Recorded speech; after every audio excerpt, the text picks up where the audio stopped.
రోజా పూలై పూయాలి, పులకించి కొమ్మల్లో ఆ కోయిల పాటలు పాడాలి.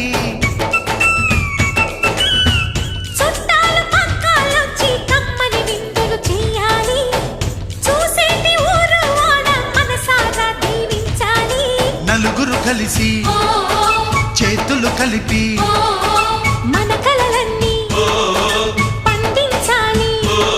ఒక చోట పుట్టని కోడళ్ళు అయ్యారు అమ్మకే కూతుళ్ళు. త్వరలోని ముద్దుగా పుడతారు ఈ తాత పోలికల మనవళ్ళు. ఈ సంతోషాలు సరదాలే మా పండుగలు.